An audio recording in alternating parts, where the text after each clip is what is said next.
वो किसी year income from business का चैप्टर हम लोग ने चालू किया था। बिजनेस का चैप्टर अपने को टोटल 4 पार्ट में पढ़ना है।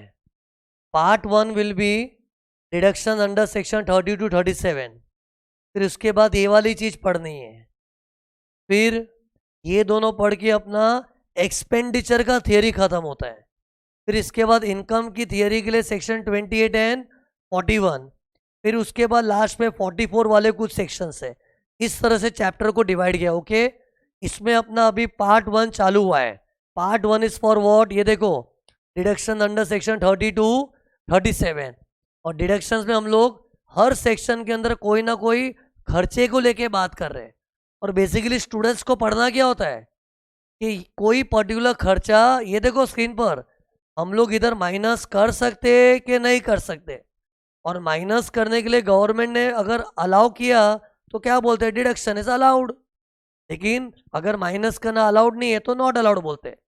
तो इस तरह से मैंने लास्ट लेक्चर बताया था।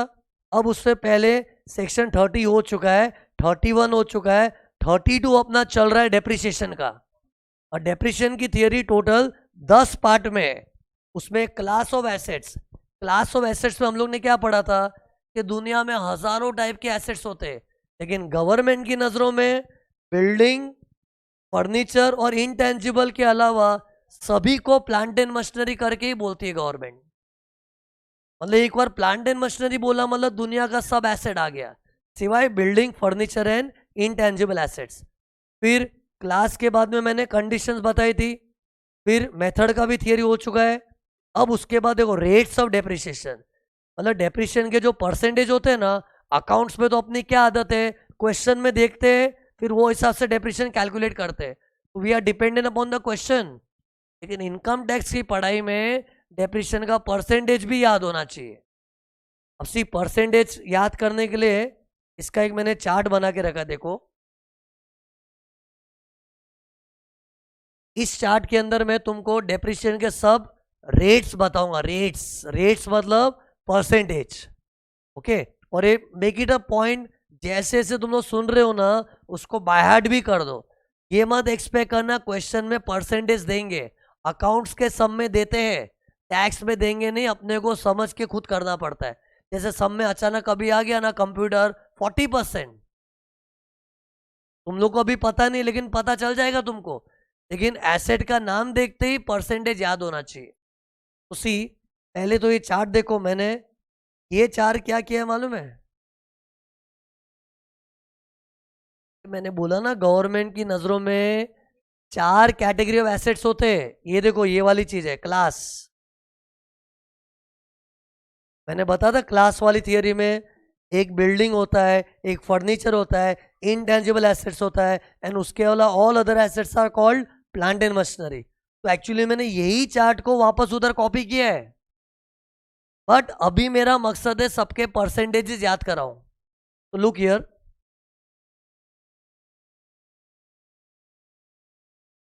इनटेंजिबल बात करूंगा, इनटेंजिबल पे बात करूंगा एक एक करके। पहले देखो, सबसे पहले क्या लिखा है, बिल्डिंग। अब बिल्डिंग पे ना यूजुअली 10% डेप्रिसिएशन होता है। क्या बोला, 10%, याद कर लो 10%। क्वेश्चन है बिल्डिंग दिखा मतलब 10%, लेकिन कमर्शियल बिल्डिंग्स का 10% होता है। रेसिडेंशियल बिल्डिंग हुई ना, रेसिडेंशियल, तो 5%। क्यों बताऊंगा, लेकिन एक बार मेरे को लिखने दो, इधर हेल्प करो मेरी। ये देखो स्क्रीन पर, देखो मैं कहा क्या लिख रहा हूं, रेसिडेंशियल बिल्डिंग का 5%, कमर्शियल बिल्डिंग का 10%। क्वेश्चन में कुछ नहीं दिया ना, तो अपने को तो भाई कमर्शियल बिल्डिंग समझ के 10% ही लेना है। लेकिन वेट, इसका मतलब क्या है, रेसिडेंशियल बिल्डिंग 5%, कमर्शियल 10%, क्या है? और दोनों की रेट अलग क्यों है? उसी सबसे पहले तो है ना, एक सेकंड तुम लोग आगे मत देखना, आगे कुछ चीजें दिख रही है ना उस पर ध्यान मत देना, इस सब पे जो दिखाऊं उस पर ध्यान देना। अभी तुम लोग का फोकस इस पे होना चाहिए कि रेसिडेंशियल बिल्डिंग 5%, कमर्शियल का 10%। क्यों, वाई 2 डिफरेंट रेट्स? कितने लोग को तो मालूम ये डाउट आता है, सर एक सेकेंड, आप क्या बोल रहे हो रेसिडेंशियल बिल्डिंग पे 5%? सर आपने तो सिखाया था ना कि अगर बिल्डिंग पर्सनल यूज करते तो डेप्रिसिएशन नहीं मिलता। डेप्रिसिएशन की कंडीशन ही क्या है, ये देख लो। डेप्रिसिएशन की कंडीशन क्या है, asset should be used for business purpose. तो आप रेसिडेंशियल बिल्डिंग का डेप्रिसिएशन बता ही क्यों रहे हो? आपने ही तो बोला ना कि बिल्डिंग बिजनेस के लिए होगी तो डेप्रिसिएशन मिलता है। तो सी, इधर लोग मिसअंडरस्टैंड कर रहे हैं। सी, when I say residential building, I don't mean to say कि मैं उधर रिसाइड कर रहा हूं। बिल्डिंग रेसिडेंशियल है लेकिन मैं उसमें बिजनेस कर रहा हूं। इमेजिन करो, एक बहुत बड़ी बिल्डिंग, उसमें पूरी दुनिया के सब लोग रह रहे हैं, लेकिन मैंने वहां पर एक फ्लैट लेके कोचिंग क्लास खोली है।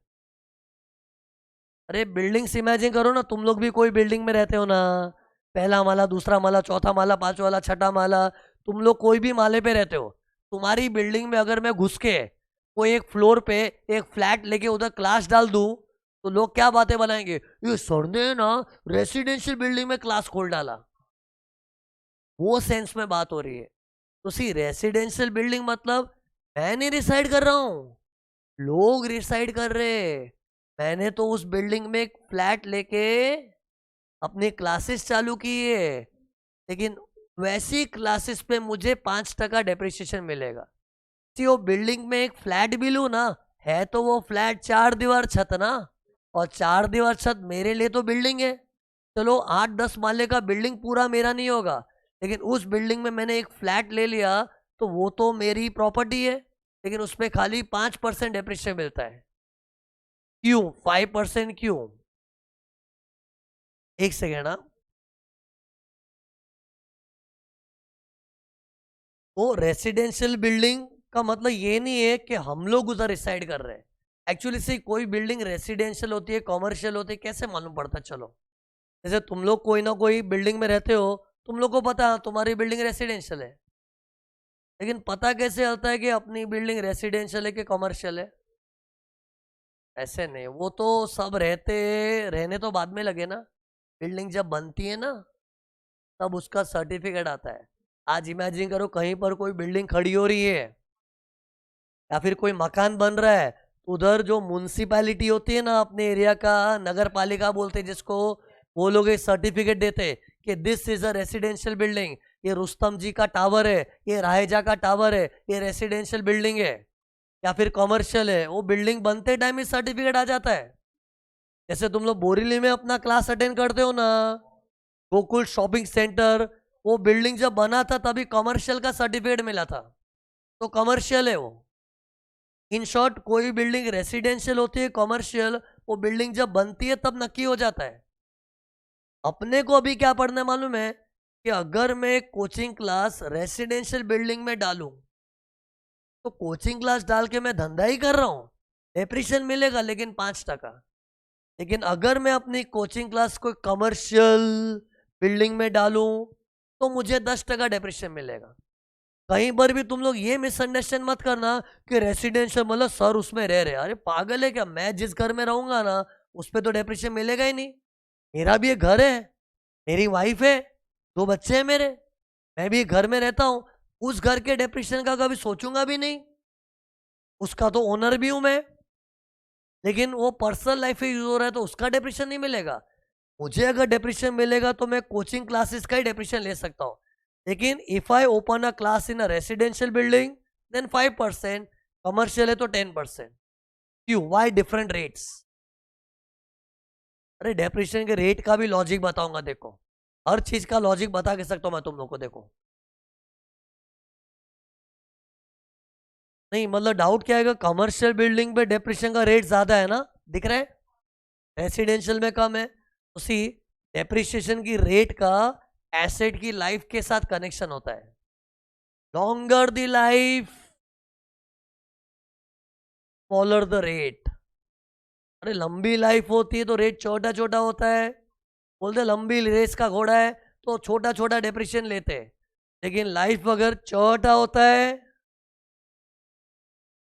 तो रेट बड़ा होता है।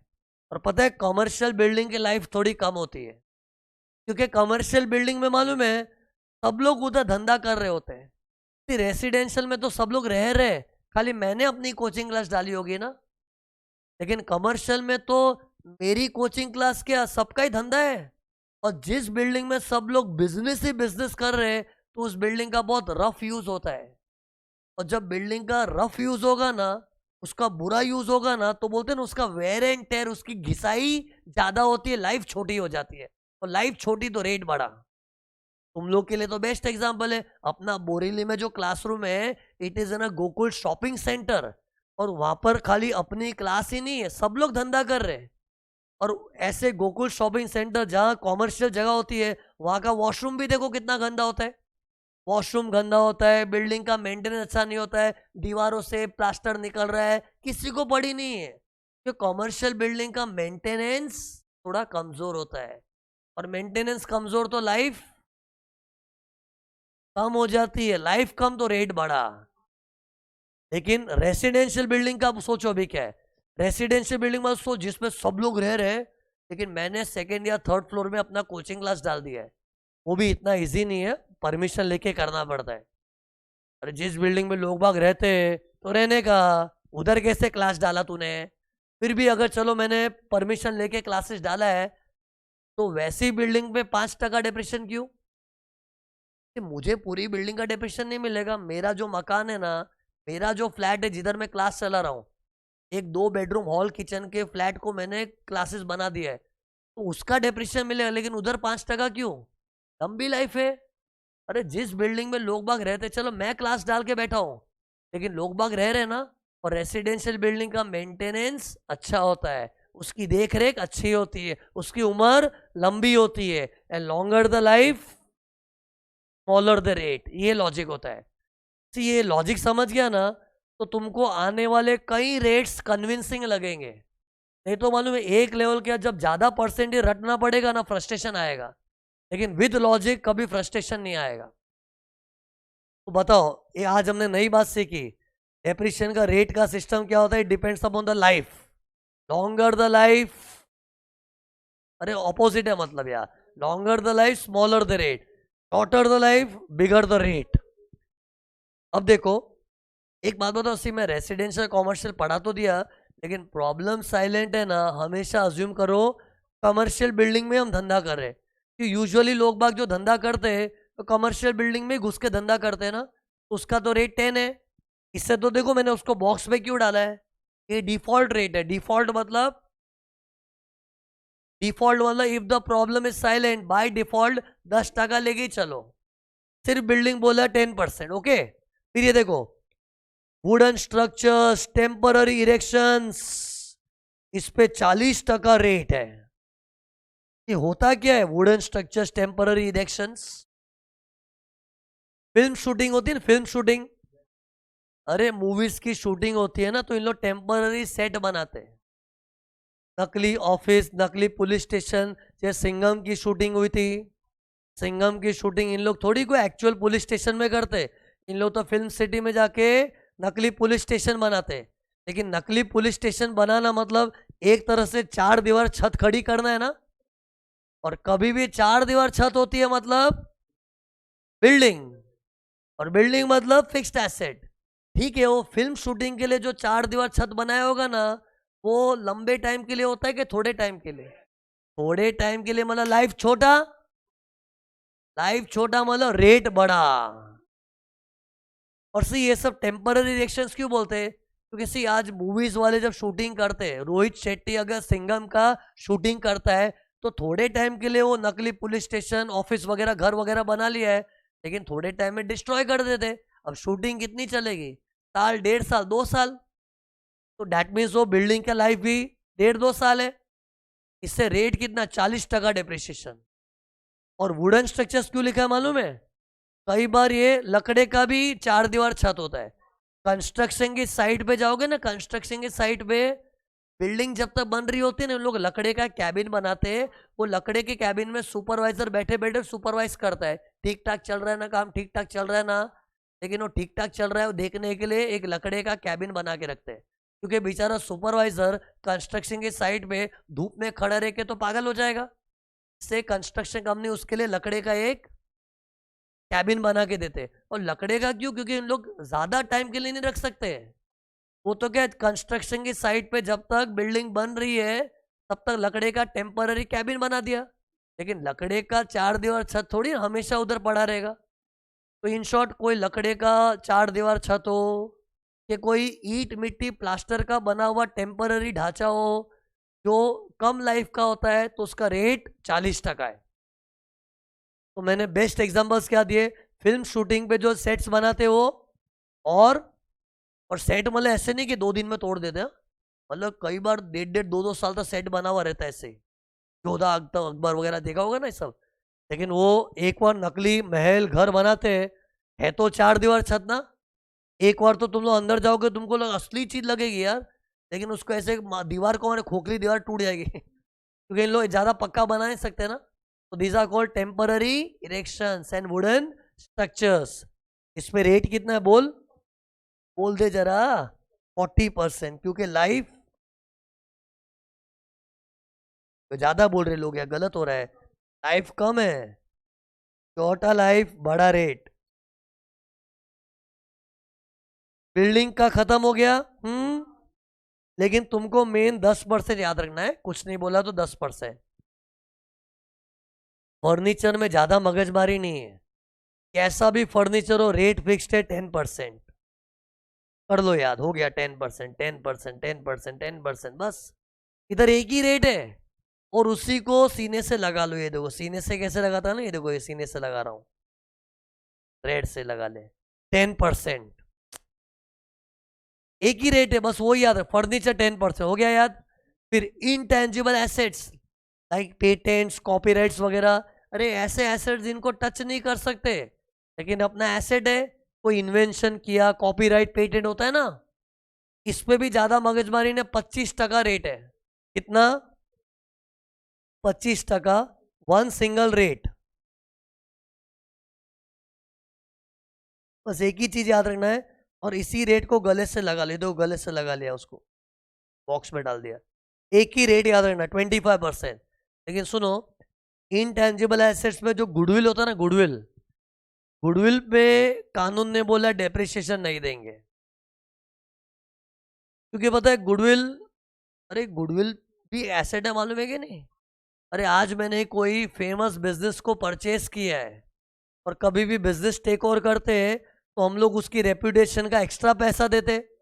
अरे बिजनेस परचेस के बारे में नॉलेज है कि नहीं, अमालगमेशन वगैरह, when you take over some running business तो हम लोग उसको परचेस कंसिडरेशन में लैंड बिल्डिंग मशीनों की कीमत तो चुकाते, लेकिन अगर कोई फेमस धंधा है तो गुडविल का एक्स्ट्रा पैसा देते। लेकिन पता है goodwill is towards a reputation, और रेपुटेशन को डेप्रिशिएट होता है, ठीक है, रेपुटेशन बिगड़ जाते समझता हूं, लेकिन डेप्रिशिएशन मतलब क्या है? Gradual wear and tear. जैसे आज देखो, आज ये मेरा मोबाइल अभी ब्रांड न्यू नया है, चलो, फिर धीरे धीरे समय बीतता है, ग्रेजुअली वो डेप्रिशिएट होता है। रेपुटेशन का भी ऐसा है, जैसे जैसे समय बीतेगा तू मार्केट में एकदम रेपुटेशन उतरती जाएगी, उतरती जाएगी, उतरती जाएगी। इनफैक्ट अगर पॉजिटिवली सोचे ना, तो रेप्यूटेड बिजनेस आगे जाके और रेप्यूटेड होगा, और रेप्यूटेड होगा, जैसे जैसे बिजनेस में मेहनत करेंगे रेप्यूटेशन बढ़ेगी, मतलब इंस्टेड ऑफ डेप्रिसिएशन ये तो अप्रिशिएट होना चाहिए। ठीक है, मैं समझता हूं कोई धंधा एकदम ही बिगड़ गया तो उसकी मार्केट में इमेज एकदम उतर जाती है, अलग बात है, लेकिन इसको सिस्टमैटिक डेप्रिसिएशन के अंदर नहीं ले सकते।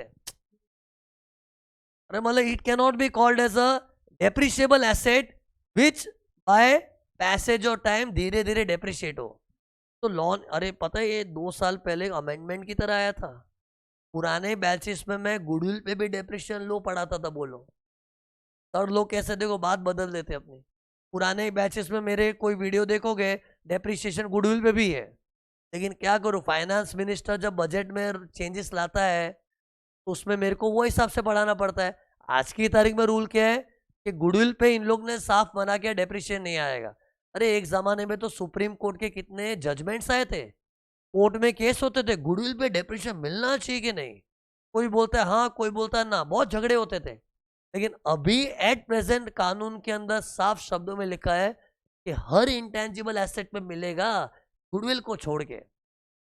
शॉर्ट तुम लोग को एग्जाम में गुडविल दिखा तो डेप्रिशिएशन लेने का कि नहीं, नहीं लेने का, तो इधर मैं लिख के देता हूँ इधर। एक्सक्लूडिंग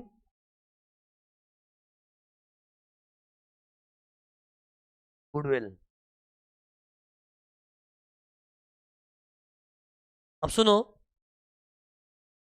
गुडविल पे डेप्रिशिएशन नहीं है, लेकिन कोई कोई लोगों को डाउट आता है सर वो पेटेंट्स कॉपीराइट्स वो सब भी कैसे डेप्रिशिएट होता है। लेकिन सी वो लोग भी है ना ऐसे डेप्रिशिएट नहीं होते, लेकिन उन लोग की पर्टिकुलर लाइफ होती है। आज अगर मैंने ना सुनो किसी ने कोई चीज इन्वेंट की है, उसकी इन्वेंशन मुझे यूज करनी है ना, तो I will get a licence for 10-15 years। there's a defined life. तो उस लाइफ में मुझे उसको धीरे धीरे अमोर्टाइज करना पड़ता है। अकाउंट्स वाले क्या बोलते हैं, अमोर्टाइज, मतलब धीरे धीरे charging to the profit and loss account. But income tax वाले क्या बोलते हैं, नहीं नहीं अमोर्टाइज अमोर्टाइज उस पर 25% डेप्रेशन ले लो, कि वो भी एक डिफाइंड लाइफ लेके आता है ना। पुराने बैचेस में मैं क्या पढ़ाता था, पेटेंट्स अगर किसी का खरीदा ना 14 साल में राइट ऑफ करो उसको। फिक्स्ड 14 ईयर्स का रूल था, क्योंकि पेटेंट के लॉ के हिसाब से हर पेटेंट की उम्र 14 साल होती है, मतलब 14 इक्वल इंस्टॉलमेंट्स। ये आज की तारीख में मत करना, ये पुराने दिनों का लॉ पढ़ा रहा हूँ। मतलब इनटेंजिबल्स को लेके ना गवर्नमेंट ने काफी रूल्स चेंज किए हैं, लेकिन इस पे डेप्रिशिएशन रखने का लॉजिक क्या मालूम है, डेप्रिशिएशन तो बहाना है, इसको धीरे धीरे अमोर्टाइज करना है, because it has a definite life. जैसे आज मैंने क्या बोला, किसी का मैं इन्वेंशन खरीदता हूँ, मतलब मैंने पेटेंट अक्वायर किया है, और पेटेंट अक्वायर किया मतलब वो जो इन्वेंशन है ना मुझे यूज करने मिलेगी, कि लाइफ टाइम का लाइसेंस नहीं होता वो। कभी भी अपने को किसी की इन्वेंशन यूज करनी मिलती है ना, तो उसका लाइफ होता है 10 साल, 12 साल, 14 साल, 15 साल। तो एक्चुअली तो इसको लाइफ के अनुसार धीरे धीरे राइट ऑफ करना चाहिए, और ऐसा पुराने जमाने में लॉ भी था, पेटेंट को 14 इयर्स में राइट ऑफ करो। और एक होता था technical know how, technical know how मतलब कोई चीज बनाने का टेक्निक होता है, वो टेक्निक में किसी से खरीदो उसको 6 साल में राइट ऑफ करो। लेकिन ये सब टाइप के रूल गवर्नमेंट ने बदल दिए। गवर्नमेंट ने क्या बोला, छोड़ो ना यार, इतना कानून को कॉम्प्लिकेट क्यों करना है। एक 14 साल, एक 6 साल, अरे इसके सेक्शंस भी थे। एक 35A सेक्शन था पेटेंट के लिए, और टेक्निकल नो हाउ जो बोला ना उसके लिए 35A भी था। लेकिन ये सब चीज गवर्नमेंट ने सब अबॉलिश करके क्या बोला, 25% डेप्रिशिएशन ले लो, बात खत्म। We will treat intangible asset as just like another assets. जैसे बिल्डिंग फर्नीचर मशीनरी होता है, वैसे इनटेंजिबल को भी डेप्रिशिएट करेंगे। लेकिन गवर्नमेंट खुद इसको लेके कंफ्यूज रही है। एक जमाने में बोला ना पेटेंट के लिए 14 इयर्स में राइट ऑफ करो, कोई कोई चीज का 6 साल था, अरे किसी का 10 साल था, बहुत कंफ्यूजन रहा है। लेकिन एक बात बताऊं, कुछ फर्क नहीं पड़ता, ultimately these are capital expenditure, उसको धीरे धीरे पीएनएल में चार्ज करना है। लेकिन अभी सिस्टम के आज की तारीख में 25% डेप्रिशिएशन प्रोवाइड करो। बट एनीवेज, इसके लिए आर्ग्यू करने वाला कर सकता है कि सर पेटेंट पे क्यों, तो ठीक है ना, पेटेंट पे गवर्नमेंट ने खुद पहले एक जमाने में अलग रूल रखा था। लेकिन ठीक है, एज अ स्टूडेंट हम लोग अभी ज्यादा बहस नहीं कर सकते ना, just by heart intangible assets में एक्सक्लूडिंग गुडविल 25% रेट।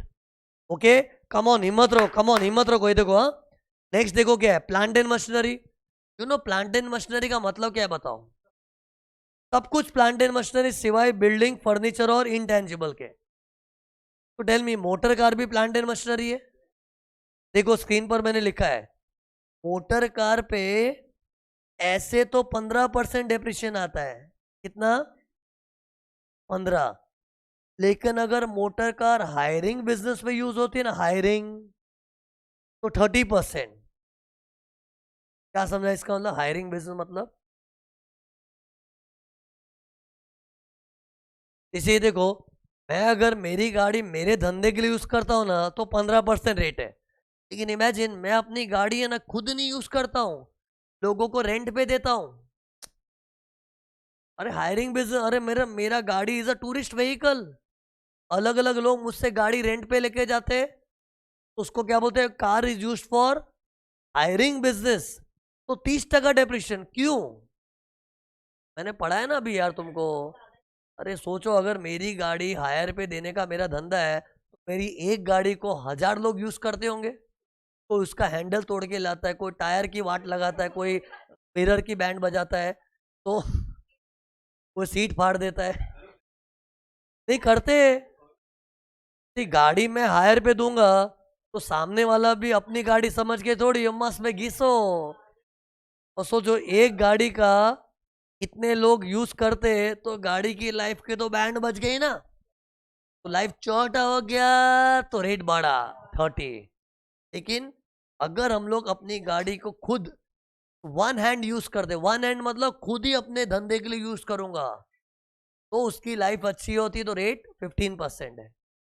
फिर ये देखो, देखो बताओ, शिप्स और एयरक्राफ्ट में किसकी उम्र ज्यादा बड़ी है और कौन लंबी उम्र वाला है, बताओ चलो। शिप्स की उम्र लंबी होती है, शिप लोग ज्यादा स्ट्रांग होते, लंबी उम्र जीते। क्योंकि मान लो शिप को करना क्या, पानी पे तैरना है, और पानी पे तैरना आसान काम है, क्योंकि पानी के ऊपर तैरने के लिए नीचे का बोलते हैं ना सरफेस फ्लैट चाहिए। तो शिप तो है ना, पानी पे तैरने का काम इज एन इजी काम ना। तो शिप को तुम जितनी बड़ी बनाना चाहे बढ़ा सकते हैं, जितनी स्ट्रांग बनाना चाहे बना सकते हैं, लेकिन एयरक्राफ्ट में उतना पॉसिबल नहीं है। एयरक्राफ्ट को है ना थोड़ा डेलिकेट ही रखना पड़ता है, क्योंकि उसको हवा में उड़ना है, और हवा में उड़ना खाने का काम नहीं है, डिफिकल्ट काम है। इसलिए एयरक्राफ्ट की बनावट है ना बहुत ही डेलिकेट होती है। और जो बेचारा डेलिकेट डार्लिंग है, की लाइफ तो कम हो जाएगी ना। और सी एयरक्राफ्ट को हम लोग एकदम ज्यादा स्ट्रॉन्ग अंदर से एकदम मजबूत भी नहीं बना सकते, उसकी लिमिटेशन है, क्योंकि उसको एकदम हवा में उड़ते रहना है। और शिप को क्या करना है, पानी पे तैरना है, जितना भारी शिप बनाना बनाओ। और शिप क्या खराब भी नहीं होती, लंबी चीती है। लेकिन एयरक्राफ्ट मालूम है ज्यादा उसको खींचेंगे ना प्लेन क्रैश भी हो जाता है। इससे पता है सब एयरलाइन कंपनीज क्या करती है, थोड़े थोड़े टाइम में अपना जो एरोप्लेन है ना उन्हें रिप्लेस कर देते हैं। ये तो एक ही एयरक्राफ्ट को ले लेके चलेंगे, थोड़े टाइम में प्लेन क्रैश होगा मालूम भी नहीं पड़ेगा। बहुत सेंसिटिव टेक्नोलॉजी से बना है। दिस प्रूव्स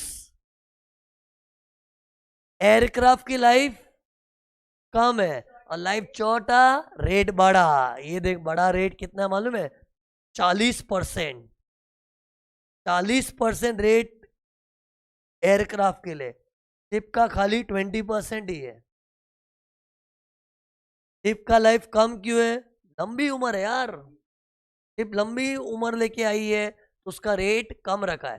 लेकिन एरोप्लेन, एरोप्लेन बोलते हैं, मतलब हेलीकॉप्टर भी आ गया। क्योंकि नोट्स इधर देखो, स्क्रीन पर देखो, मैंने एरोप्लेन नहीं लिखा है, एयरक्राफ्ट लिखा है।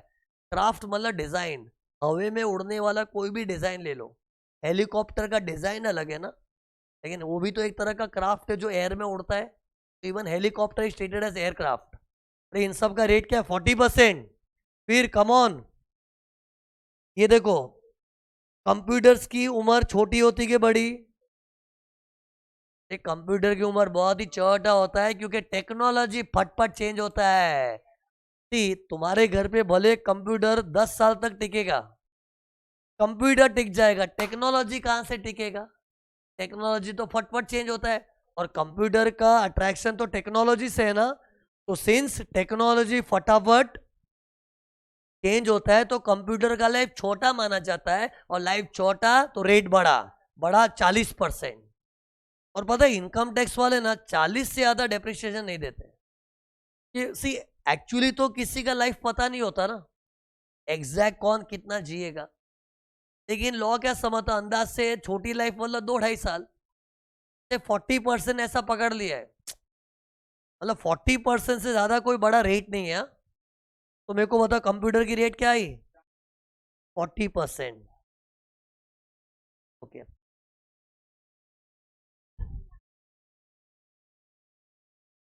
एक सेकंड सुनो, इधर मैं जो डेप्रिसिएशन बता रहा हूं ना, लुक, इधर इनकम फ्रॉम सैलरी वाला डेप्रिसिएशन का रेट मत याद करना। इनकम फ्रॉम सैलरी अगर किसी को मेरे साथ थोड़ा बहुत भी वक्त बिताया हुआ याद होगा तो मालूम होगा, ट्रांसफर ऑफ मूवेबल एसेट में था 50-20-10, वो पता है ऐसे ही टाइम पास डेप्रिसिएशन था। असली डेप्रिसिएशन हम लोग अभी पढ़ रहे हैं, कि उधर तो अपने क्या खाली एम्प्लॉय को बेनिफिट कितना मिला उसकी वैल्यू करना चाह रहे थे। तो इनकम फ्रॉम सैलरी में जो डेप्रिसिएशन का रेट था ना, उसको कभी दिल पे मत लेना।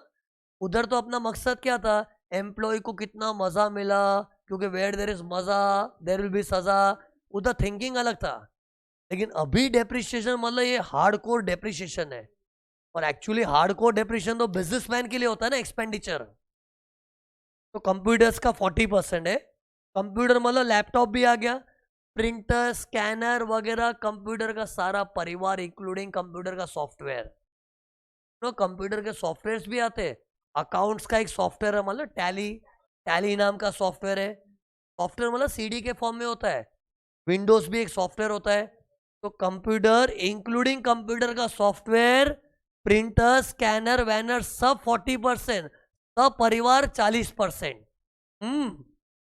फिर बुक्स देखो, बुक्स भी डेप्रिसिएशन में आती है। बोलो बुक्स को, अरे डेप्रिसिएशन मतलब बुक्स मतलब फिक्स्ड एसेट होता है, मालूम है? देखो तो बुक्स फिक्स्ड एसेट क्यों है? नहीं, professionals, professional chartered accountants, lawyers, उन लोगों के लिए किताबें एसेट है। यू नो एसेट का मतलब क्या मालूम है? जो अपने लिए पैसा छापने का मशीन बन जावे। मेरे को पता है, सुनो इधर देखो, चार्टर्ड अकाउंटेंट लॉयर लोग के लिए किताबें पैसा छापने की मशीन है कि नहीं? मेरे लिए ले लो। आज अगर मैं इनकम टैक्स का एक्ट का बुक लेता हूँ, तो मेरे लिए बुक भले 700 800 1000 रुपए की होगी, लेकिन मेरे लिए बहुत कीमती अमूल्य चीज है। क्यों बताओ? तो बुक्स है तो नॉलेज है, नॉलेज है तो लेक्चर है, लेक्चर है तो फीस है, और फीस खाली एक बार के बार बार, बार बार लगातार सालों साल मरते दम तक। और जो चीज मुझे मरते दम तक पैसा कमा के दे, वो कोई मामूली चीज है कि मेरा एसेट है? कि हम लोग मशीनरी को एसेट क्यों बोलते हैं? कि एक बार मशीन आया तो गुड्स बना बना के बेचते जाओ, बेचते जाओ। तो हम लोग के लिए बुक्स मशीन है, क्योंकि हम लोग के लिए बुक्स से प्रोडक्शन होता है नॉलेज का, और नॉलेज बेच बेच के कमाते हैं। जैसे फैक्ट्री वाला मशीन से गुड्स बना बना के बेचता है ना, तो उनके लिए मशीन एसेट है ना। तो चार्टेड अकाउंटेंट, लॉयर्स, टीचर्स लोग के लिए भी बुक्स मशीनरी की तरह है, कि उस बुक से ही तो हम लोग नॉलेज प्रोड्यूस करते हैं, और प्रोड्यूस करके नॉलेज बेचते हैं। और जो चीज अपने को बार बार लगातार कमा के दे, वो अपने लिए एसेट है। भले वो बुक्स की कीमत मार्केट में 1800 रुपया होगी, लेकिन बात उसके प्राइस का नहीं है, कि वर्थ है एक फिक्स्ड एसेट वाला। अरे बैलेंस शीट में उसको फिक्स्ड एसेट भी दिखाते हैं, लेकिन एक बात बताओ, बुक्स की मैं कितनी भी रिस्पेक्ट कर लूँ ना, मानना पड़ेगा उसकी लाइफ कम है। फट फुटा जाती है, पुरानी हो जाती है, उसका बुक बाइंडिंग फट जाता है, कभी पानी में गिर जाता है, उसकी लाइफ तो कम हो जाती है ना। तो लाइफ कम है तो रेट ज्यादा, 40%। पता, लाइब्रेरी वालों के लिए भी बुक्स एसेट है। आज मैं लाइब्रेरी चलाता हूँ, सोचो एक बुक से मुझे बार बार पैसा आ रहा है। आज ये वाली नॉवेल ये लेके गया, उससे मैंने रेंट लिया, फिर यही नॉवेल को कोई और लेके गया, उससे मुझे रेंट मिला। एक ही बुक मुझे बार बार लगातार पैसा कमा के दे। एक्चुअली फिक्स्ड एसेट का मतलब ही ये होता है, जो चीज अपने को बार बार लगातार सालों साल कमा के दे, वो अपना फिक्स्ड एसेट हो गया, पैसा छापने का machine. In short, libraries and professional people, for them books are fixed assets. उस पर भी डेप्रिशिएशन आता है, लेकिन 40%, बिकॉज कहीं ना कहीं उनकी लाइफ कम होती है। फिर जल्दी देखो, पॉल्यूशन कंट्रोल इक्विपमेंट फैक्ट्रीज में होते हैं, मालूम है? फैक्ट्रीज में, अरे फैक्ट्री में से इतना गंदा धुआं आता है ना, बदबू आती है, गंदा पानी निकलता है, नॉइज आता है। मैंने क्या बोल दिया? Air pollution, water pollution, noise pollution, हर पॉल्यूशन फैक्ट्री में से निकलता है। इससे पता है, जो लोग बड़ी बड़ी फैक्ट्रियां डाल के बैठते हैं ना, वो एक इक्विपमेंट लगाना पड़ता है ताकि पॉल्यूशन बाहर ना जाए। अगर वो इक्विपमेंट नहीं होगा ना, तो फैक्ट्री से इतना गंदा धुआं जाएगा, दूर दूर तक बदबू फैलेगी। लेकिन ऐसा ना हो ना, इसलिए फैक्ट्री वाले क्या करते? इक्विपमेंट लगाते हैं, और वो इक्विपमेंट का काम क्या है? सारा पॉल्यूशन खुद अब्सॉर्ब कर लेता है, ताकि बाहर जो पब्लिक है उनको गंदी बदबू ना आए, गंदा पानी ना मिले। ये सब किसके कारण होता है? पॉल्यूशन कंट्रोल इक्विपमेंट के कारण। तो जो इक्विपमेंट, फील कर क्या बोल रहा हूँ, जो इक्विपमेंट सारा पॉल्यूशन खुद ही अब्सॉर्ब कर देता है। इमेजिन करो, मैं इक्विपमेंट हूँ, मैं एक इक्विपमेंट हूँ, तो मेरा काम क्या है? फैक्ट्री अंदर बैठे बैठे सारा पॉल्यूशन मैं अब्सॉर्ब करूंगा, तो मेरी लाइफ को तो खतरा है ना यार। बिकॉज पब्लिक को पॉल्यूशन ना होवे, इक्विपमेंट सब झेलता है, तो इक्विपमेंट का तो लाइफ कम, और लाइफ कम रेट ज्यादा, इसमें भी 40%। और पता है पॉल्यूशन कंट्रोल इक्विपमेंट फैक्ट्री वाले क्या है, हर 1-2 साल में चेंज करते हैं। एक ही इक्विपमेंट के भरोसे बैठे रहेंगे ना, थोड़े टाइम के बाद पॉल्यूशन अब्सॉर्ब करना बंद कर देगा वो। इसलिए इसकी भी रेट 40% है। ये कितना मस्त है सब, 40-40 है, वाओ। फिर सुनो, गवर्नमेंट भी क्या है, रूल बनाते बनाते थक जाती है ना। तो ये देखो लास्ट में गवर्नमेंट ने क्या बोला, ये देखो, इन सब के अलावा और कोई तुम्हारे मगज में आता है ना, उसका 15% general rate, 15% is a general rate.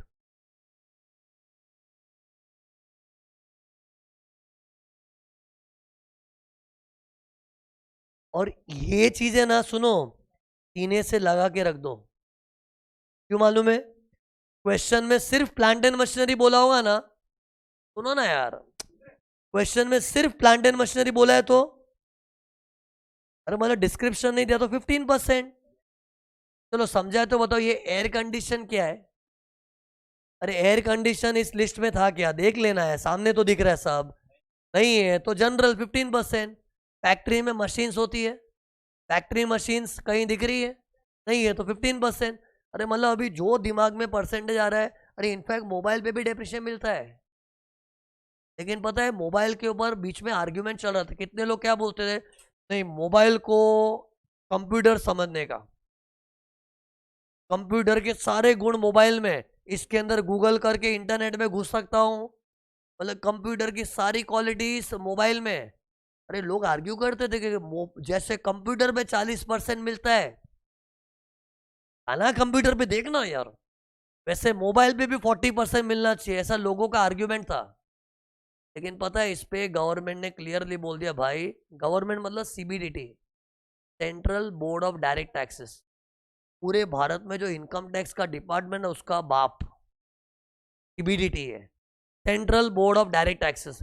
उन लोग ने क्लियरली बोल दिया, भाई मोबाइल के अंदर भले कंप्यूटर की सारी क्वालिटीज हो, भूलो मत आखिर वो टेलीफोनिक इक्विपमेंट है, it is mainly a device for talking.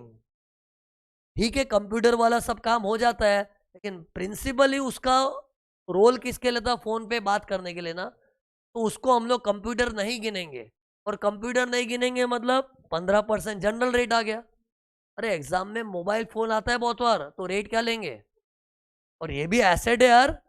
अरे मेरा तो चलो ये अभी नया फोन है, नहीं तो इसके पहले वाला फोन 6 साल से यूज कर रहा था, आईफोन 6। इसके पहले मेरा नहीं सॉरी 10 था, उसके पहले 6 था, तो आईफोन 6 इतने टाइम चलाया, फिर 10 इतने टाइम चलाया, तब जाके 14 आया। नहीं तो इन लोग तो हर साल नया निकालते हैं ना यार, तो मतलब एक फोन भी अपना, और वो भी खराब थोड़ी होता है, अपने शौक बदल जाते, नहीं नया चाहिए अभी। तो ये भी एक एसेट जैसा ही है, लेकिन इस पे 40% नहीं। और बताओ ना, कितना भी टेक्नोलॉजी नया आ जावे, फोन पे बात तो कर ही पाऊंगा ना। ठीक है सी कंप्यूटर में तो क्या टेक्नोलॉजी चेंज हुआ ना, मतलब कंप्यूटर आउटडेटेड हो जाता है, फोन आउटडेटेड नहीं हो सकता, फोन पे बात तो करना आज भी पॉसिबल है, भले कितनी भी नई टेक्नोलॉजी आ जाए। इससे इसकी लाइफ को शॉर्ट मत बोलो, इस पे 15% मिलेगा। अरे मतलब एक और एग्जांपल दे दिया जनरल रेट में यार, तुम लोग पता है ये लिस्ट कैसे याद करने का, ये देख मैं टेक्निक बता रहा हूँ, देख मैं जो बोल रहा हूँ ध्यान से सुनो, क्या याद करा रहा हूँ, ये प्लांट एंड मशीनरी की लिस्ट पूरी। हाँ ये देखो, पहले रोड में जाओ, फिर पानी में जाओ, फिर हवा में जाओ, फिर ऑफिस में आओ, फिर फैक्ट्री में जाओ, ऐसा ही राउंड मारते समझ जाएगा। देखो रोड में गए, सुनो ना मैं बता रहा हूँ, रोड में गए तो वहां गाड़ियां देखी, तो रेट 15 था ना वो, फिर रोड के बाद में पानी में जाओ, शिप्स दिखी, हवा में गए एयरक्राफ्ट दिखा। लेकिन पता है रोड पानी हवा ये बाहर होता है, अंदर आ ऑफिस में, ऑफिस में बॉस के अलावा क्या दिखता है, कंप्यूटर और बुक्स। और तुम लोग तो सीए की ऑफिस में जाओगे, आगे जाके आर्टिकलशिप करोगे तो सीए की ऑफिस में, और सीए की ऑफिस में जाओगे तो बॉस के अलावा क्या दिखेगा, कंप्यूटर्स एंड बुक्स। अरे तो आ गया ना, देख गाड़ी शिप एयरक्राफ्ट के बाद क्या आ गया, कंप्यूटर बुक्स या ऑफिस। फिर ऑफिस में आने के बाद फैक्ट्री में जाओ, फैक्ट्री में क्या दिखेगा, पॉल्यूशन कंट्रोल इक्विपमेंट, मशीन्स भी दिख गई, खड़खड़ खड़खड़ आवाज करती वाली। तो मशीन्स का भी तो अरे आ गया ना, फैक्ट्री वाले लोग सब आ गए इधर। अरे मतलब ऐसा याद कर, ऐसा रोड, पानी, हवा, ऑफिस, फैक्ट्री। अब लोग बोलेंगे परसेंटेज कैसे याद करने का, ये देख परसेंटेज याद करो, इधर देख कैसे, प्लीज देखना, इधर हाथ से ही देखना पड़ेगा। सफर 15 से 15 तक का, स्टार्ट में भी 15 है, एंड में भी 15 है, चेक कर ले। शुरुआत में भी 15 है, एंड में भी 15 है। अब ये देखो, सफर 15 से 15 तक, 15 का डबल 30, 20 का डबल 40, 40 40 40 40, 15, 15 का डबल 30, 20 का डबल 40, फिर 40 40 40 40 40, फिर वापस 15। अरे गौर कर, याद रहेगा। स्टार्ट 15 से हो रहा है, एंड भी 15 पे, लेकिन 15 से 15 पहुंचने कैसे? पहले 15 का डबल 30, 20 का डबल 40, 40 40 40 40 40, फिर 15 तो है ही लास्ट में। अरे खाली इतना ही याद करना, तुम लोग गौर ही नहीं किए। देखो 15 का डबल 30, 20 का डबल 40, फिर 40 40 40 40 40, फिर लास्ट में 15। और एसेट्स की लिस्ट कैसी थी? रोड, पानी, हवा, ऑफिस, ऑफिस में कंप्यूटर और बुक्स है, फिर फैक्ट्री, पॉल्यूशन कंट्रोल इक्विपमेंट, वो सब आ गया। और ये इनटेंजिबल 25, फर्नीचर 10, बिल्डिंग का क्या था? रेसिडेंशियल बिल्डिंग, मतलब जिस बिल्डिंग में लोग बाग रहते वहां धंधा डाल के बैठ जाओगे तो 5%, लेकिन जहां लोग बाग धंधा करे, तुम भी वहां धंधा कर रहे हो कमर्शियल बिल्डिंग में, तो 10%, और टेम्पररी स्ट्रक्चर्स, वुडन स्ट्रक्चर, उस सब में 40%। ये सब परसेंटेजेस तुमको बाय हार्ट होने चाहिए, मुंह पे। हाँ, ये एग्जाम में देंगे नहीं, अपने को एसेट का नाम देके समझ जाना चाहिए। एक से नहीं, पॉल्यूशन कंट्रोल इक्विपमेंट था ना 40%, इसके कुछ भाई बहन लोग भी हैं। ये देखो, wind mill, energy saving devices, ये सब इसके भाई बंदे लोग, कजिन्स लोग हैं इसके। पॉल्यूशन कंट्रोल इक्विपमेंट के साथ कुछ और चीजों का 40 है। सुनो क्या था? Wind mill. विंड मिल मालूम है क्या होता है? जिससे, अरे वो होता है ना, पंखे जैसा गोल गोल गोल घूमते रहता है, ऐसी स्पीड से घूमता है कि उससे इलेक्ट्रिसिटी जनरेट होता है। अरे मतलब ऐसे टावर जैसा दिखता है, फिर उधर, अरे हिंदी में पवन चक्की बोलते हैं लोग, मतलब फैन के जैसा होता है, इतना बड़ा, इतनी स्पीड से घूमता है ना, उस कारण से इलेक्ट्रिसिटी जनरेट होता है। तो विंड मिल भी 40% में आता है, क्योंकि वो विंड मिल क्या है, इलेक्ट्रिसिटी जोरदार जनरेट करता है, लेकिन क्या वो पंखे जैसा ही होता है ना आखिर, तो ज्यादा लाइफ नहीं है, हवा जोड़ा टूट भी आता है बहुत बार, तो हवा से तो ऑपरेशन, विंड मिल है ना, तो लाइफ कम, तो 40%। फिर एनर्जी सेविंग डिवाइसेस का सुना है? Solar panels. बहुत बार क्या हम लोग है ना, with the help of sunlight electricity generate करने का सोचते हैं, तो सोलर, इसको बोलते हैं एनर्जी सेविंग डिवाइसेस। अरे एनर्जी सेविंग क्यों होता है? अरे मेरे को सन से जब इलेक्ट्रिसिटी मिल पाएगी तो मैं स्विच ऑन क्यों करूंगा? क्योंकि ये ऑफिस के अंदर बटन वटन चालू करके बिजली लेते हैं, तो पैसा जाता है ना, उसमें इलेक्ट्रिसिटी खर्च होती है, वो नेचर से आता है, तो एनर्जी सेविंग डिवाइस बोलते हैं उसको। अरे मैं 3 चीज बोल रहा हूँ, pollution control equipment, wind mill and energy saving devices, इन सब का 40% है। अपने प्रिंटेड नोट्स में लिखा हुआ मिलेगा, पॉल्यूशन कंट्रोल, एनर्जी सेविंग, और क्या था वो, विंड मिल, सबका 40% है। बेस्ट बताऊं क्या है? सब 40 है। प्लांट एंड मशीनरी दुनिया में, तो बताओ अतरंगी रेट्स बता दो खाली क्या है।